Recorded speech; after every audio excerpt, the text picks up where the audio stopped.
It wasn't healthcare workers that really were calling stuff. It's non-healthcare workers. It's shareholder interests. It's all a business. And to me, that's not what I went into medicine for. So I thought, well, what can I do? I went into medicine to truly help people thrive and have a quality of life. What about all these other modalities? What about lifestyle? Since when is it negated that sleep, stress, how you eat, all those don't matter? This episode is brought to you by Go High Level. If you're a business owner who's tired of duct taping together 5 different platforms just to run your company, this is your solution. CRM, funnels, website, email, text marketing, automations, memberships, landing pages, payments, all in one place. When I moved everything over, I was able to cancel multiple subscriptions and save over $1,000 a month. And memberships start at only $97. If you run multiple businesses, well, they got you covered there too. High performance requires clean systems, visibility, and control. Go High Level gives you the infrastructure to scale without the chaos. Grab your 30-day free trial using the link in the show notes. Well, welcome back to another episode of Keep Rising with Kristy Kuhl. I have Dr. Remina Panjwani here with me today. She is a mom, a veteran, a physician entrepreneur who broke tradition in her immigrant family to pursue higher education and a medical career. Her military experience fueled her drive to challenge the traditional medical system. She founded a practice integrating Eastern and Western medicine to prioritize optimal health and quality of life. Dr. Remina, welcome to the show. Thank you for having me. I'm so excited to be here. Can't wait to dive in deep with you. I am so excited for this conversation too. You know, I wanted to have you on the show because I am on a mission to give people the permission slip that they're looking for to follow their truth and to get in alignment and do whatever it is that they want to do. And sometimes we don't know exactly what that is. Sometimes we need the permission slip to go experiment and the freedom and the safe place to go experiment. And so when I met you and you had shared with me that you were transitioning out of full-time Western medicine into a holistic approach, an integrative approach that was in more alignment with you, I thought, oh my gosh, I have to have her on this show. I have to tell her story. And then in doing my research, I realized that you are not a stranger to disruption and giving yourself your permission slip. So I am so excited to have this conversation. Thank you. Yes. Oh my goodness. And a key point that I also want to emphasize is permission, right? Sometimes we get so caught up and we hold ourselves back. And sometimes it's okay to give yourself permission and have those that have gone against the system, have been trailblazers, have followed that itch, I want to say. It's like this internal intuition that tells you there's something more, that just keep going. And that is your own permission and the permission by leading by example. So important. Yeah, so important. And you have done it over and over and over again in your life. And who would have thought, and I met you in person, you are this pint-sized, incredibly smart, incredibly kind, incredibly sweet woman who just does what is right for you. Can you just take us back to what you said in your bio about being in, going against the grain, breaking the mold in an immigrant family? What exactly does that mean? Oh, yes. It seems like a lifetime ago, right? Because you go through phases to grow, transform, and hopefully become a butterfly is how I like to look at it. You have to weather the storm. And so for me, looking back at it, I did come from an immigrant family. It was myself, my brother, and my parents. And where did you come from? So my parents came from Pakistan. Okay. And my brother and I are first generation to be in the United States. So in that, there's just so much there. You gotta worry about socioeconomical status. You gotta figure out, at that point, we were fight or flight mode. It was just survival. We didn't have any other goals per se. So for me, not only being a woman in South Asian culture, but fighting all these, right? I was the first one in my family to figure out all the resources, where to get the resources. So with that, it's actually multifactorial. My parents are so loving and I'm so grateful for them. They instilled hard, moral, ethical values that I think no amount of education could give you. It's life experience. So I'm forever grateful for that. Did you come as a child or were you born in the country? in the United I was States? actually, another side story, I was actually born in Denmark, because that's a layer, okay. a layer of, I think, also generational trauma, right? So a little snippet of how I came to be and how I broke a lot of the tradition. So my grandmother, with her second marriage, was in Africa. And at that time, she was a refugee because of the situation going on. And at that point, she ended up in Denmark. And so my parents met. I know they were from Pakistan, but they were both in Germany. They met in Germany. And my parents lived and got married in Denmark. So I was born there. And then we came to the States after that. So long story short, war-torn country, one developing country, war-torn country to another, carried on. And so for the most part, I grew up in the States. So I was really young, first generation still. And then, of course, my brother. So being the first female in my family to even figure out what that would look like. So I was told, just go get married. Don't worry about anything else. Not much encouragement, not much resources. So like, at what age was this kind of like, did you know, like, that this is what they wanted you to do it, like, all, like, the whole time when you were a child? Throughout, because culturally, like, you should, and I wouldn't say it's only South Asian culture. It happens throughout. It's gotten better in society now for all of us women. But I would say they want be quiet, stay small, don't make noise, just play your role, don't give your opinion, right? Things like that. Yeah. And so that's the rhetoric that they kind of grew up with. And it's just cultural in that sense, right? Just be submissive, give kids, whatever the case is. But I was like, no, I'm in the States. You guys went through a lot and life is different here. I feel like if I have this thought, I need to figure it out, whether you support me or not. And so come graduation from high school, I decided to join the Air Force. Why? Why the Air Force? Was that like a desire? Was that rebellion? Both. I was like, well, you know what? I'm just going to go create my own path, whether you support me or not. And at that point, I was like, I'm 18, so I'm going to go do this. And it's not like I'm going on a wrong path. I'm just figuring out my own path and finding the resources. Right. And they, they're like, okay, well, if this is what you want to do, little did they know what the Air Force entailed, right? So it was definitely a learning lesson, because at this time, I was straight out of boot camp and I got deployed right away. This was in 2004. So imagine, like, 18, 19 years old, like, your brain isn't even fully developed. You're not sure who you are. I just knew that there was a lot, and I'm going to get really vulnerable on this, because I feel like people need to know this, that in order to be strong, embrace your vulnerabilities and heal through your wounds. And so if you look at all the things that were stacked up against me, I use that as fuel, not to be a victim. And so part of that, yes, I had self-worth issues because I didn't know. My parents didn't know. They just did the best that they could, right? And I decided for some reason that this would be the next step and I needed to go do it. And I'm glad I did, because I got not only the educational resources, like the financial resources, but I built a lot of character in that.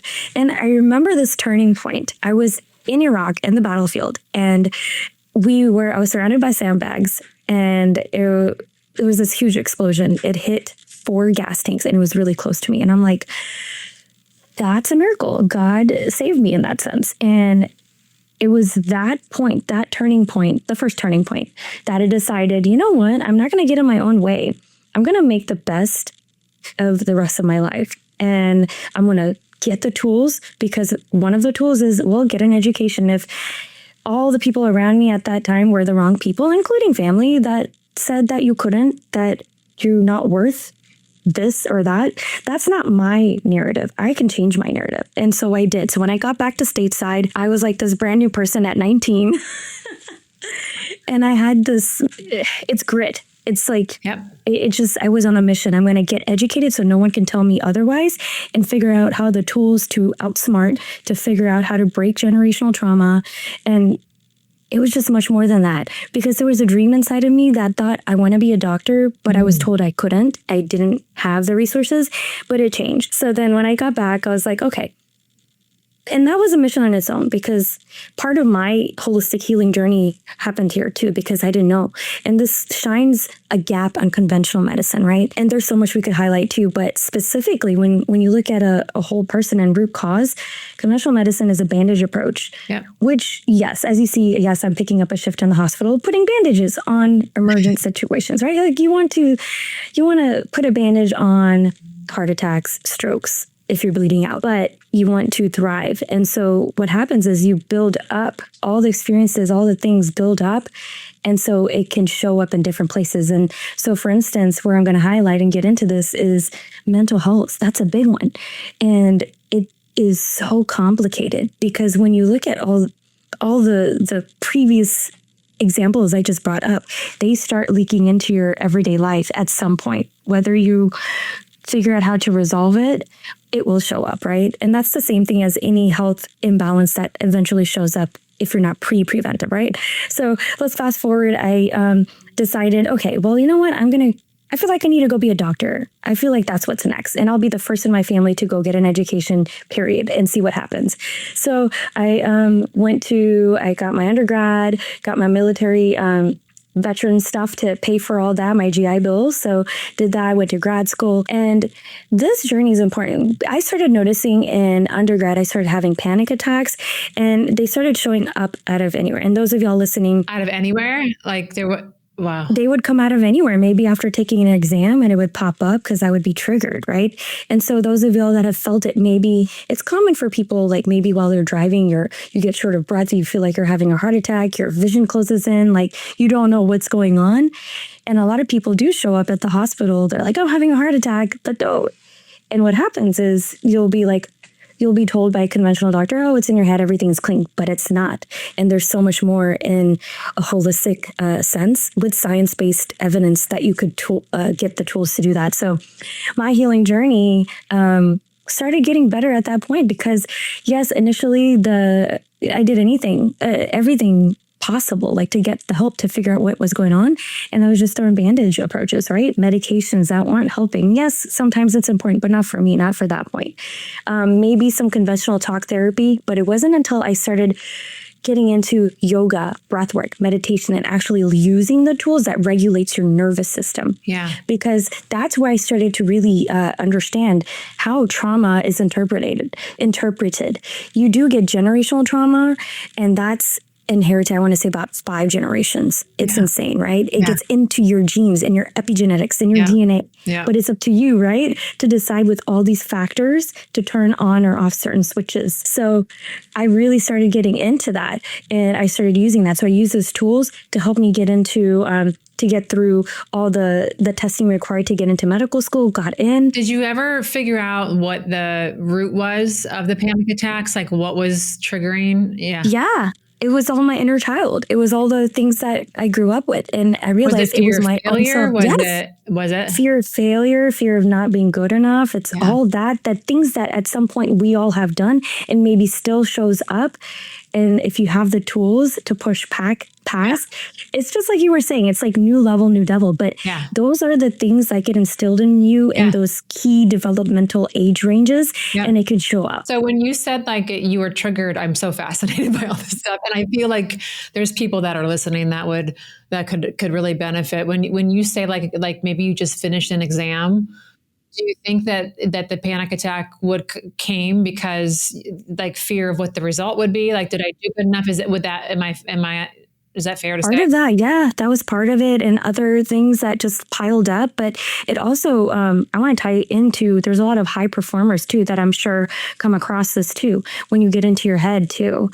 And so, that. And one point that I love to emphasize on, and it goes into the science, and I understand through my practice after all those years of experiencing it, is your body won't know the difference between being in a stress response or interpreting it, right? And so whether it's those, for me, it was that. It was all those things. And if you get to root cause and get the healing modalities, then you can kind of push past it. And so part of my tools was, working through that and learning how to regulate my nervous system. And so those tools actually helped me through, they helped me through med school. And I fought past that. And fortunately, with the right people, the right tribe, hard work and focusing, I graduated at the top of my medical school class, got into my #1 residency training, graduated #1. And I look back and I'm like, you know what? The girl that was told that didn't have resources, you can. You just need to have that burning desire and figure out what you need to do to get through it. Yeah. And that's what I did. Yeah. Wow. So that was the first half. Yeah. Wow. That is so incredible. Do you feel like achievement, like focusing on achievement, is a place where a lot of people go when they're told that they can't do something, or like the shift for love and acceptance? Like, okay, if I do this, maybe people will love me more. Oh, yes. Especially when you look at how most people grow up, or even the society, that you get that love and affection based off of how you perform. And it's sad, but I think, and that's part of, as you start getting into the next level, is you realize that whatever you do is enough for you. Yeah. And it doesn't matter what other people say or give you validation. It's for you. What feels right for you. Yeah. So true. But, it takes people like you to share these stories for others to understand. I just interviewed Bernadette Joy last week. She's here in Charlotte, and she's done amazingly well. And she wrote a book called Crush Your Money Goals. And she's from the Philippines. And her dad basically said that you're never going to get married. No man's going to want to marry you. And what he meant by that was because you're so outspoken. And I thought, this woman has helped, tens of thousands of people. She paid off $300,000 in debt in 3 years. And she's retired at 40. She's retiring this year. She's on a speaker circuit. She's writing for Forbes. Everybody wants to hear from her. There's little things that she shared on the podcast that I put into practice. And I'm like, oh my gosh, these things are like amazing, right? But if she wouldn't have gone against the grain, same as you, and listened, but she had also shared that she shifted into accomplishment, because it's like, okay, this is in her culture, that was how you got recognized. That's how you got accepted. It's like, oh. Yeah. And it's up to each individual to break that shell. And you can. You don't have to be confined by those cultural restraints. Yeah. So you went to school and you got, you specialized in internal medicine. Yes. Okay. And then how many years did you practice internal medicine? So let's see. My first job out of residency was in the hospital. And actually I graduated during the outbreak of COVID. And so I was like, okay, well, there was a big need for you. Another war to do zone. Something, whether it was what you graduated for, they needed help. Exactly. So a few months after I graduated, that's when, COVID just happened. But it was another turning point for me, actually. Yeah. I noticed the cracks in the system even more. So they were obvious. It was just. Did you notice them when you were going through your internship? And school? Yeah. Definitely. When I was going through training, and I thought maybe it'll get better. But it doesn't. It doesn't, because it's a broken system, to be honest. And you pretty much have to start over, sadly. Or it could be just an opportunity for motivation, right? Well, it's like you said, these, it flips some switches, and we never know what experiences are going to flip the switches. Mm-hmm. But you did it for 5 years, right? You're 5 in the years hospital. into, you're an internist. Would that be fair to say? Internist, yeah. Okay. And so I love the hospital setting in a certain point, because you do get to make impact. But especially during that time period, I saw the burnout was high for everyone, not just for physicians, but everyone, nurses, any healthcare professional. And you could see that it wasn't healthcare workers that really were calling stuff. It's non-healthcare workers. It's shareholder interests. It's all a business. And to me, that's not what I went into medicine for. So I thought, well, what can I do? I went into medicine to truly help people thrive and have a quality of life. And what about all these other modalities? What about lifestyle? Since when is it negated that sleep, stress, how you eat, all those don't matter, right? You just throw a band. Nobody's even talking about them, right? Like they're just catching them up and getting them out the door. And you're like, wait a minute, you're going to come right there's back. More. There's more. And so I was like, you know what? While I'm here, I'm just going to go get certified in functional medicine. So I did that. I got an extra certification and specialized. And then I decided there came a point, I'm like, you know what? I'm just going to make my own company and just create my own system and see what happens. And so I did. That's how I came up with it. And it felt right because all the creativity came out, all the entrepreneurship came out, and I got to make more of an impact. And then I took it a step further. I'm like, what if I just give all an additional tool, right? So yes, I could do concierge, but what about actually doing wellness workshops where you're combining ancient spiritual practices and science-backed things? Why not? And personalize it. Throw in all those fancy high-end labs and just take it a step further and really personalize it to truly help people. And so that's where I got to here. Oh my gosh. I freaking love it. I love every bit of that. What did you find like, do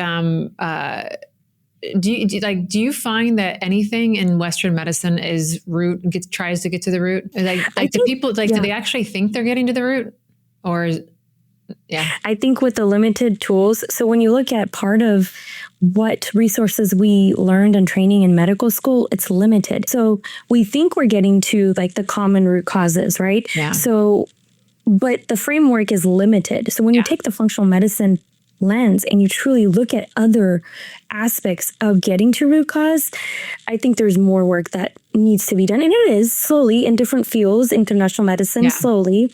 There are some better tools. Like, for instance, if you look at gut health, right? So more traditional GI doctors are starting to recognize that there is more to, I want to call it leaky gut, right? Intestinal permeability. There's more.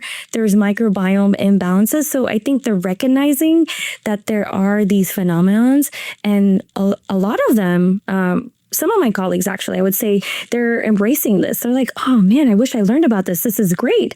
So I think slowly, with the opportunity being right, they are working with it and they're being more open to it. It's going to take some time. I mean, I spent 15 years. So when I was, I thought that I was going to be a physician too. And I was the lion that I was running from was financial freedom. And I loved medicine and loved the human body. I could geek out to that kind of stuff. Loved to work out, loved health. But like you said, generationally, like wound for stress. You know, like my grandmother, I can like my memories of her are wringing her hands in her rocking chair because there was something silly on her mind, right?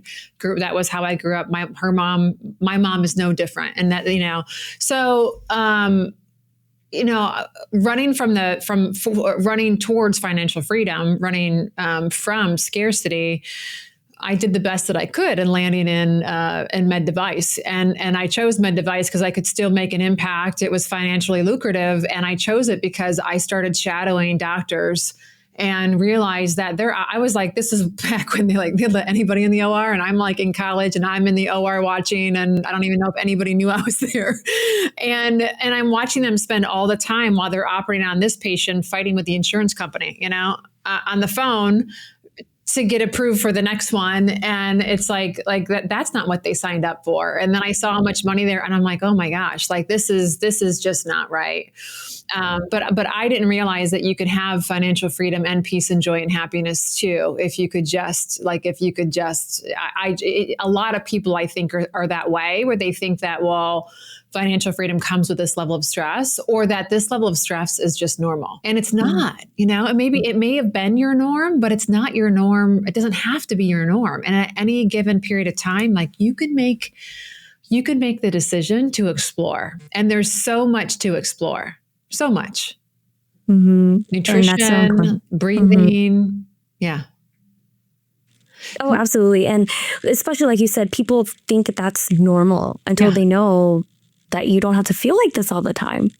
Yeah. And what I found is that from having hundreds of conversations, at the end of the day, when you get really honest about medicine, a lot of people are there, a lot of patients are there because of financial stress, because they've made decisions to keep up with the Joneses, or that, like me, I take everything to the extremes. So, when it was like, let's take this financial freedom or this career thing, it's like, okay, well, I pulled that lever, and that lever, went down hard, and I took it to the extremes. And then I'm like, oh gosh, this will catch up. It will catch up at some point. Can we talk, I'm so excited that you stepped out on this path. I believe that your people can't find you. unless you're loud about the things. And if you're stuck in internal medicine, internist world, people will never understand, like me, who are obsessed with Joe Dispenza and rewiring and thinking and, getting my brain to go in a certain direction, that breathing is helpful, that these ancient practices. So can you talk a little bit about like what the process is like for, if I were to become your client, what would that look like? Oh, yes, of course. That's exactly the people like you that want to know these tools, right?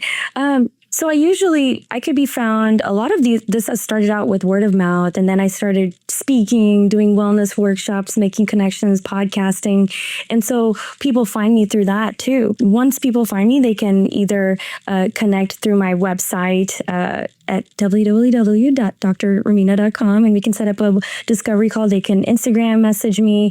They could send me an email. So there's so many ways to contact me, but typically the process is we go through a discovery call to see what's going on, what you're looking for, see if we mesh and we can work together. And then we look at what is going to be your root cause. And after that, if it works, then we set up a full consult, and then it's like a tier level membership system. So it works for everyone depending on the level of need that you need and the freedom to choose from there. And you basically get me to guide you, and we dive deep. So it's pretty great. We've had some good results. People love it. So yeah.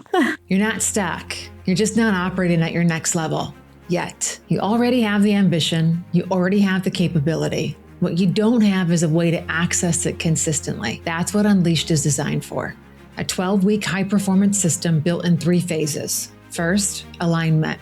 We get crystal clear on what you want for this season of your life and remove the friction standing in your way. Second, activation. We build the systems and standards that turn clarity into consistent execution. And finally, acceleration. We lock in momentum so results compound without burnout or backtracking.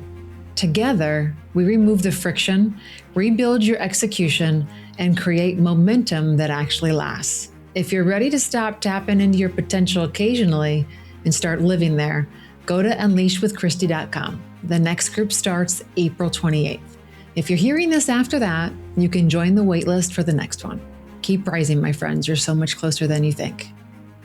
That's amazing. And all these modalities that you're talking about, is that something that you lead people through? Is that something that you encourage them to find in their community? Do you have resources for them? Like if we talked about 5 or 6 things that would help me, I feel like sometimes that can be the overwhelming part, is like, oh gosh, okay, here's these things, but now where do I go from here? How do I get better at breath? Are there videos? Is there am I looking for local workshops? How does all that work? Oh, it definitely can be daunting, but that's the thing, that working on a personal level is what is going to work for you right now. So we pick out what tools will work, what can you fit into your lifestyle, and then slowly steps, and it becomes a whole lifestyle eventually.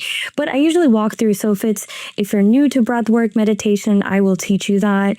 So there's different modalities, and everyone it's surprising, depending, even if you're advanced or if you're new, breath work always goes with you, that mindfulness. So I try to give you the tools.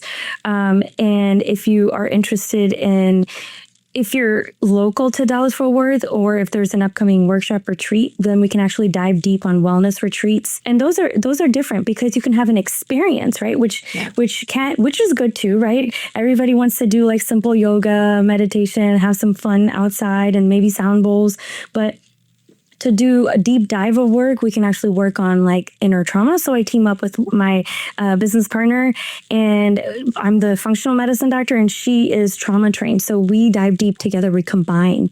And so what we've also done is another modality is sound healing. Mm-hmm. So there's a lot of data. If you look at brain images, right? If you look at an anxious brain and a calm brain, they light up differently. And addition, the brain waves are different too. So there's this device that was created and some data that shows that if you look at sound frequency, certain frequencies do adjust your brain waves, which in turn regulates your nervous system, right? No way. I didn't know that part of sound healing. Okay. And so do you do that through bowls, or do you do that through tuning forks, or does it matter how the modality?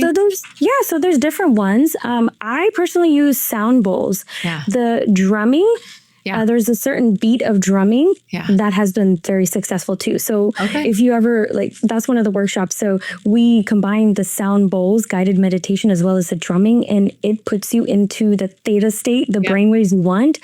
It's so good. Like people that didn't know they had built up stress. I remember this one VP of a company, always working, always high performance, didn't know how to relax, went through that, and she's like, I didn't know I needed that. My body was holding so much, and now I feel clear-minded. And so those are some of the tools that I could provide. And if you're not local, or if you can't make it, then there are certain tools, like certain apps and ways that I guide you. So you're not alone. You have the tools depending on what you need at that point of life. Wow, that I just learned something. Is there a way to have that frequency around you without having tuning bowls in your house, or having tuning forks, or having the drums? Is there, can that be reached through an app? Yes, actually I can. And I have no ownership over this app. I just like it because for instance, Insight Timer. That's what it's called. Insight Timer. Insight, INSIGAT. Insight Timer. There's a free version of it, and it's actually great. You could choose different types of meditations if you want to test it out, or if you haven't learned it yet. But just for anyone that wants to get started, you could do breath work. There's also sound frequencies, so you could do that in different frequencies, whether it is sound bowls or if they're just the frequencies of music. There's one tone called a solfeggio frequency, and that is very, very healing. So even if you put that in on the background, it's soothing. So I would even do that if you can't go to a sound healing session. Just throw on some solfeggio frequency music, and it's healing. Wow, that's amazing.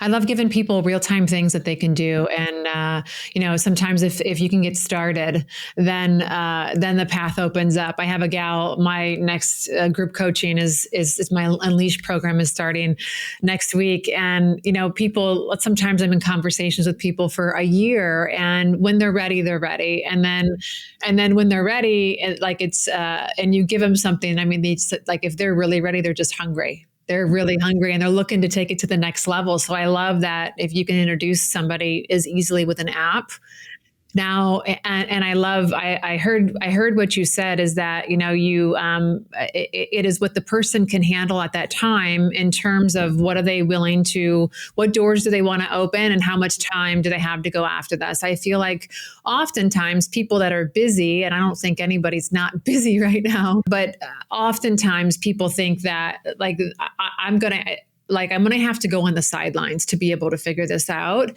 And quite frankly, most people don't have time to just take a pause from life and go on the sidelines. So I love that with your approach, you can get started. And if the capacity does open up, or if they find ways to increase the capacity, they can add more things in. Exactly. And so what's going to be the easiest to transition, right? So, and that's the thing, maybe for nutrition, right? Well, if you've never had a vegetable before, maybe just have one colored vegetable a day, right? Or if you need to work on upping your protein, let's just shoot for increasing that. Or maybe you need to change the people around you, have more fruitful relationships, because that takes a toll on your nervous system and your mood and all that. So, I mean, there's so much. Or sleep. Maybe turn off your blue screen before going to sleep, because that definitely throws off your circadian rhythm. And there's just so many tools that are out there, and it just depends what fits. And that's part of the art of practicing and having both Eastern and Western tools. Right. No, I love that. And just taking what you can manage and making progress, and I feel like if it's an all or nothing, then the door never gets opened. Or we've set ourselves up for failure so bad that there's just no way. There's just absolutely no way. If you're trying to get 8 servings of vegetables and you miss one meal of servings, you're never going to catch up. And then that plays into your confidence, and then that trickles over into so many other areas. So I really, really appreciate your approach. Just for fun here, because I'm such a functional medicine and a longevity, and I'm always looking to be as primed up as possible. Are there any any things that you can share with my audience? Like what are the latest crazes right now that you think are simple things that you can add in that are really helpful? Simple things. God, there's so much out there. Okay, let's see. Like peptides is one thing that I've never had them, but I kind of think that, collagen is another where it's like, okay, do we do this? Do we not? I see a lot about NAD. Do we do it? Do we not? Just little things like that. Is there anything that you're like, okay, here's a couple of things that you could add into your daily regimen that, the science is there. And the proof is there, your experience is there, that could really be helpful, that a lot of people aren't even realizing that how easy it is to add into their routine. It's true. Well, let's hit on the ones that will apply for most people. Okay.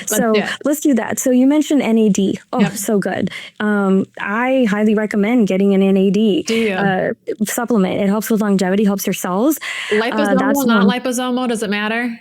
I don't think so. I think as long as you figure it out and just get your good source of NAD. That's the thing. Make sure your source is good. Okay. With any of the supplements. How do we figure out where our source, like a good source? Is it like a third-party verification? Or? Exactly. Yeah. That's what I would go with, third party. Okay.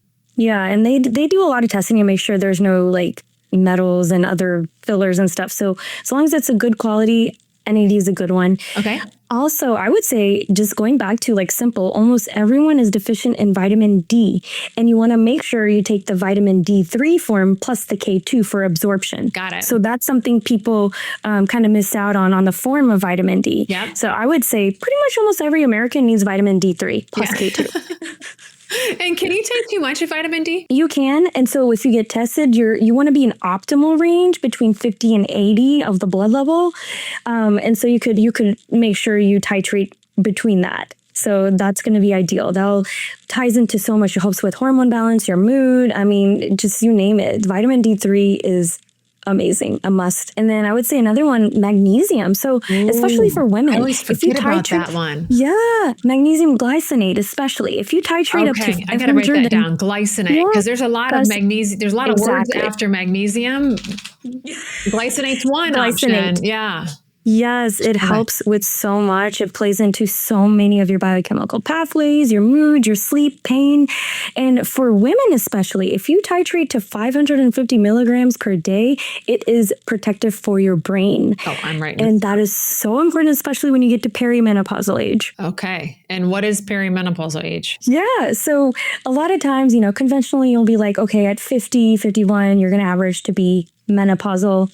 Deal with the hot flashes.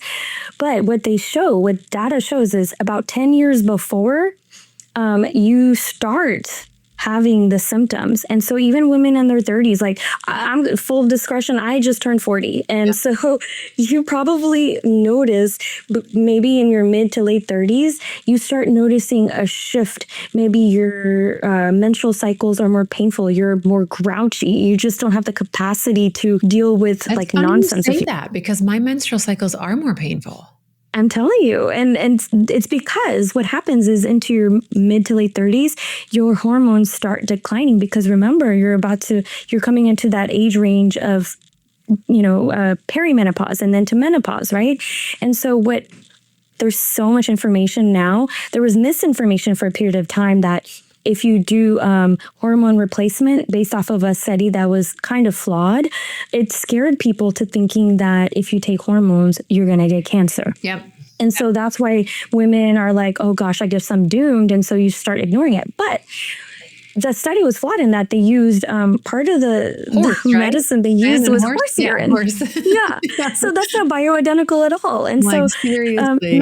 Exactly. Nonetheless, to set the facts straight, for the right people, for the right women, bioidentical hormone along with the lifestyle and maybe herbal supplements, or maybe you do the herbal stuff and the lifestyle stuff before you get into hormone replacement, is beneficial. And because you could start it up to 10 years before you hit menopause. It helps your cardiovascular benefits, your brain protection, of course, your hormones. So then in turn, your body composition, your just libido, maybe the quality of her hair, just everything, right? Like it ties in. It's protective in general. But here's the key too. Even if you don't want to do that, say yes, right now in this perimenopausal range? What are things you can do, right? If you're having painful periods, well, a lot of it, yes, your hormones are starting to fluctuate. Maybe you do get extra like brain fog or just exhausted or just snappy. Or just maybe you just find yourself getting emotional out of nowhere, right? Well, if you look at it, a lot of, yes, most of them people hear about are like progesterone, estrogen, testosterone, but there's also other neurotransmitters. So in general, a simple term is chemical messengers, I like to say. So you break them down and they're just literally chemical messengers. So they go to each part of your body, they create a response. And so if your hormones are dropping, some of the symptoms you may get, maybe you start having 2 a.m. wake-ups, 3 a.m. wake-ups. That's because one of your chemical messengers are decreasing. That's supposed to help you relax and go to sleep. And that's tied to your male and female hormones that decline. So it is tied to that. But here's a functional approach, right? So if you look at it, all these lifestyle factors do play a role, right? Yeah. So if you start, we know in your 30s, you start losing muscle mass, right? So you want to, what can you do now, right? You can focus on getting the right type of protein and at least hit 1 gram per kilogram of body weight, right? Yeah. And so that helps you with resistance training, with building up your the right hormones, because protein helps build other blocks. And then also goes into making sure you protein, get the right... Did I hear you correctly that protein helps your hormones? It does, because it helps building. Yeah, it helps all the protein is just one of the building blocks, right? Yeah. And so those are part of the root causes, right? So if you look at all the vitamins, right? And so when you go back to looking at supplements, why is it important? Because you want to make sure you have your building blocks to get through all of like B vitamins, magnesium, vitamin D, the right amount of protein. And so those components, although it seems simple, have such a big, profound effect.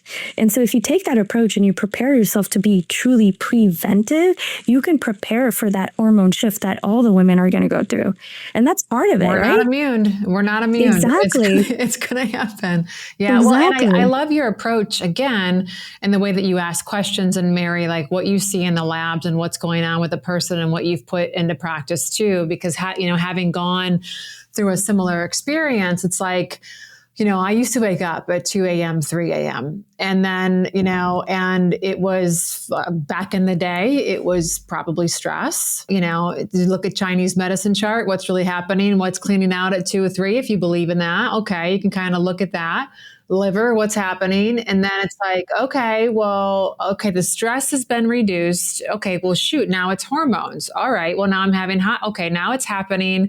Then it's like, okay, here's this progesterone. Let's do some progesterone. Okay, that stopped all of that from happening. But then boom, again, okay, here I am awake at 3 a.m.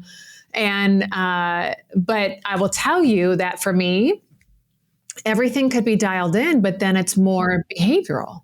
So for me, I've noticed like everything, I wear my Whoop, it's charging right now. I wear my Whoop, and because we're nothing without optics, right? And the data. And so I'm very focused on sleep and being in the sauna and being hydrated. And I'm noticing all these things, but then there's this behavioral thing that, Dr. Remina, if I have a big thing that I didn't tick off my list that I have to do tomorrow, I'm not going to sleep good. I just know that, right? And so I just love that. To me, Western medicine would give you a pill or want to give you an Ambien or whatever, where you're like, no, hang on a second.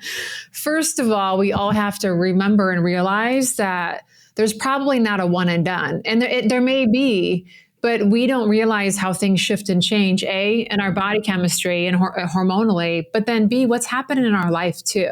Exactly. And to be able to have somebody who, it's like having a coach in the work that I do. I'm like, okay, wait, something happened here, right? Because we stopped calibrating, we stopped checking in, something happened and we didn't realize how that may be affected.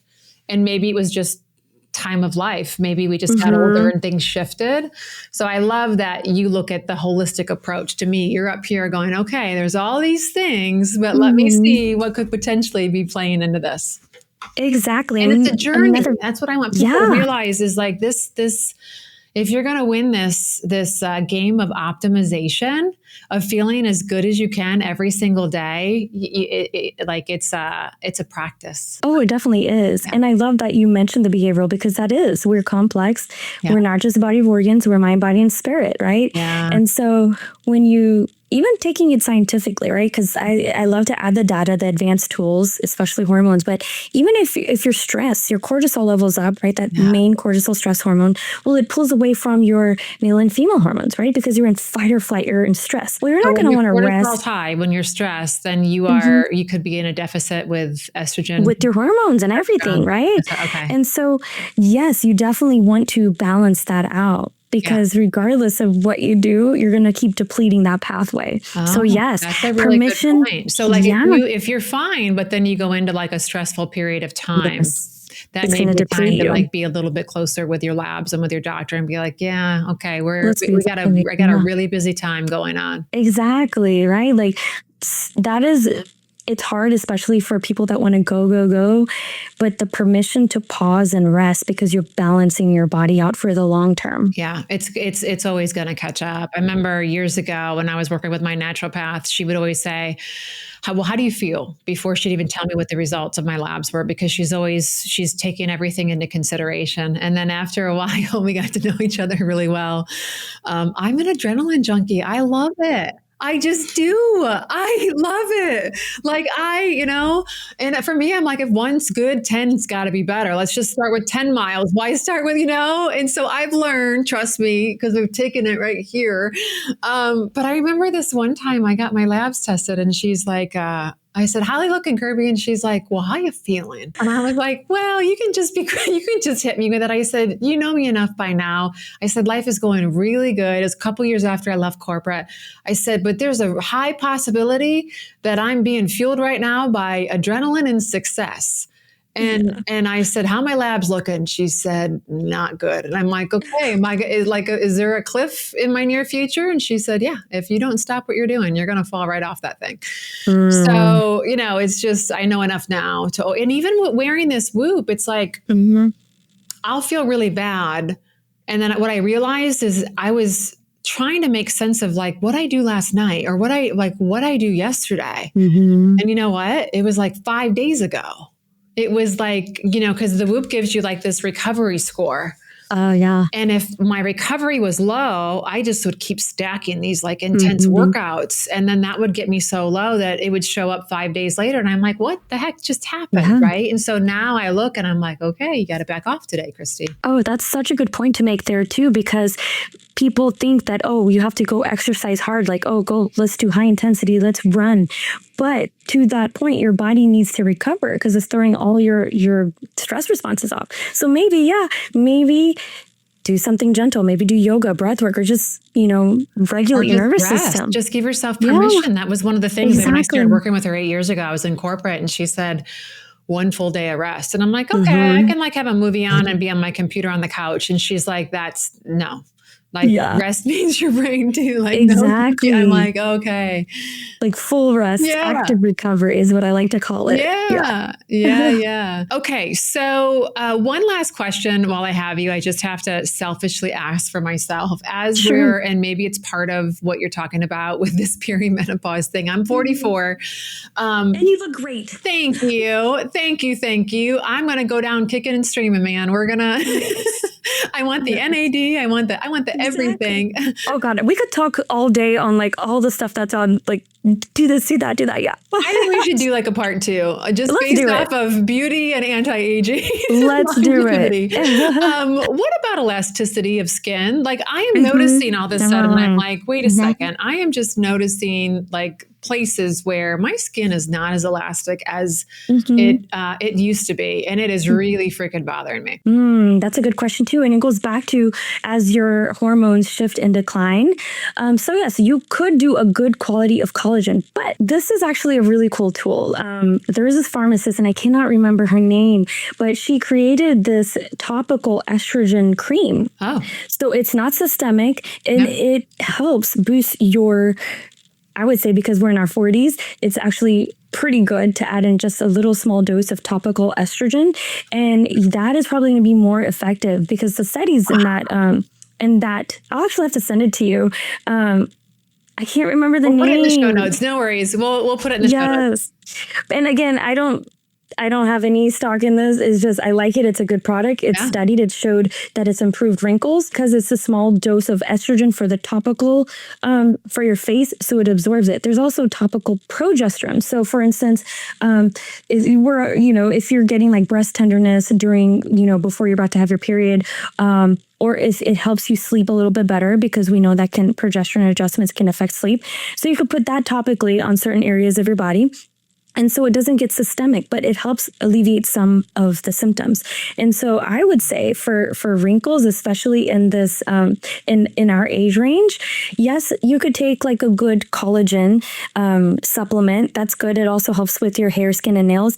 But specifically, if you use this topical estrogen, it helps because that's what's happening. You're losing some of your hormones that keeps your skin tight. Okay, I'm ready.